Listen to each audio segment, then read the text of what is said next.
CPM Pinarayi വിജയന്റെ police തന്നെയാണ് arrest ചെയ്യേണ്ട സാഹചര്യമുണ്ടായി. CCTV ദൃശ്യങ്ങൾ കൃത്യമായി തെളിവ് നടത്തി. ഞങ്ങളല്ലെങ്കിൽ മറ്റ് നടപടികൾ സ്വീകരിക്കുമെന്ന് പറഞ്ഞപ്പോൾ അറസ്റ്റ് ചെയ്യേണ്ടി വന്നു, അവർ ജയിലിൽ പോകേണ്ടി വന്നു. കള്ളത്തരം എപ്പോഴും പറഞ്ഞുകൊണ്ടിരിക്കുകയാണ്. ഓരോരോ കൊലപാതകം നടക്കുമ്പോഴും കള്ളത്തരമല്ല പറയുന്നത്. സുഹൈബിന്റെ കേസ് വന്നപ്പോൾ ഞങ്ങളല്ല എന്ന് പറയുന്നു. അതുപോലെ ശരത്ലാലിന്റെ കൃപേഷിന്റെ കേസ് കൊലപാതകം നടന്നപ്പോൾ ഞങ്ങളല്ല എന്ന് പറയുന്നു. ആരാണ് ജയിലിനുള്ളിൽ കിടക്കുന്നത്? വേറെ പാർട്ടിക്കാരാണ് ജയിലിനുള്ളിൽ കിടക്കുന്നത്? CPMന്റെ ഉന്നതരായ നേതാക്കന്മാരല്ലേ ജയിലിനുള്ളിൽ കിടക്കുന്നത്? എല്ലാ കേസിലും ഇതെന്നെ TP ചന്ദ്രന്റെ കേസൊന്നും ഞങ്ങളല്ല.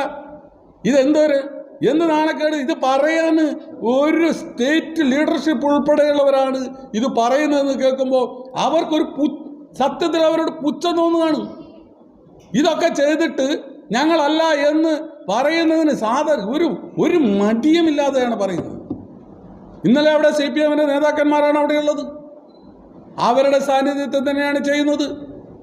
ഇതിൽ ഏറ്റവും പ്രധാനപ്പെട്ട ഒരു വിഷയം എന്ന് പറയുന്നത് പോലീസിൻ്റെ ഒത്താശയാണ്. ഇന്നലെ രാത്രി ഞാൻ കമ്മീഷണറെ വിളിച്ചിട്ട് ഞാൻ പറയുമ്പോൾ കമ്മീഷണറോട് പറഞ്ഞു അവിടെ സ്തൂപം വീണ് തകർക്കപ്പെട്ടിട്ടുണ്ട്. കമ്മീഷണർ എന്നോട് പറഞ്ഞു ഇല്ല എന്ന്. ഞാൻ പറഞ്ഞു ഉണ്ട് എന്ന്. ഞാൻ അന്വേഷിക്കട്ടെ. ഫോൺ വെച്ച് ഞാൻ വിളിച്ചു. എനിക്ക് പിന്നെ സംശയമായി. ഞാൻ കൃത്യമായി കാണുന്നതല്ലേ, എന്നിട്ടും പിന്നെ ഇദ്ദേഹം കൃത്യമായി പറയുമ്പോൾ നമുക്കൊരു സംശയം വന്നു. ഞാൻ അന്വേഷിച്ചു.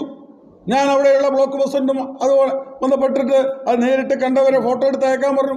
കൃത്യമായി പൊളിഞ്ഞു കിടക്കുന്നു. അപ്പോൾ വെച്ചപ്പോൾ എന്താണ് അതിന് കാരണമെന്നറിയോ നിങ്ങൾ? കൃത്യമായ റിപ്പോർട്ട് പോലീസുകാർ CI ആയാലും DYSP ആയാലും ആരും മുകളിലോട്ട് കൊടുക്കുന്നില്ല. എല്ലാം മറച്ചു വെക്കുകയാണ്. പോലീസ് ഇന്നലെ കാണിച്ചതെന്നാ ശുദ്ധ തോന്നിവാസമല്ലേ പോലീസ് കാണിച്ചത്? പോലീസ് നോക്കി നിൽക്കുകയല്ലേ. അപ്പോൾ എന്നോട് കമ്മീഷണർ പറഞ്ഞത് ഈ സനീഷിന്റെ വീടിന് പ്രൊട്ടക്ഷനാണ് എന്നാണ് പറഞ്ഞത്. അവിടെ നിറച്ചും പോലീസാണ്. ഈ സനീഷിന്റെ വീടിന്റെ മുറ്റത്തുള്ള ആ സ്തൂപം തകർക്കുമ്പോൾ ഈ പോലീസുകാർ പ്രൊട്ടക്ഷൻ, അവരെന്തിന് പ്രൊട്ടക്ഷൻ? ആർക്ക് വേണ്ടിയിട്ടാണ് അവർ പ്രൊട്ടക്ഷൻ നിന്നത്? പ്രൊട്ടക്ഷൻ നിൽക്കുമ്പോൾ ഈ സ്തൂപത്തിന് മുമ്പിലല്ലേ അവർ പ്രൊട്ടക്ഷൻ നിൽക്കുന്നത്? എന്നിട്ട് എങ്ങനെ സ്തൂപം തകർക്കപ്പെടുന്നു? ആർക്കാണ് അവർ പ്രൊട്ടക്ഷൻ നിന്നത്?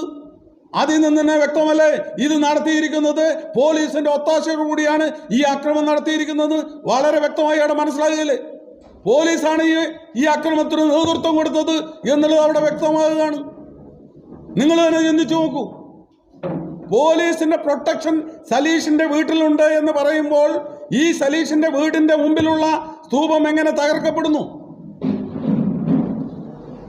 അപ്പോൾ പോലീസാണ് ഇതിനു വേണ്ട എല്ലാവിധ ഒത്താശകളും ചെയ്തു കൊടുക്കുന്നത് എന്നുള്ളത് ഇവിടെ വളരെ വ്യക്തമാവുകയാണ്. എന്തിനാണ് ഇങ്ങനെ ഇത്ര ഭയപ്പെടുന്നത്? ഗാന്ധിജിയുടെ പ്രതിമ എന്തിന് ഇത്ര ഭയപ്പെടുന്നു? ഇവിടെ BJPക്കാർ ചെയ്യുന്നു അത് തന്നെയല്ലേ ഈ കേന്ദ്ര ഗവൺമെന്റ് ചെയ്യുന്നത്? ഗാന്ധിജിയുടെയും നെഹ്റുവിൻ്റെയും ഒക്കെ പേര് കേൾക്കുമ്പോൾ തന്നെ ഭയമാണ്. ഇത് തന്നെയാണ് ഇപ്പോൾ CPMനും തുടങ്ങിയിരിക്കുന്നത്.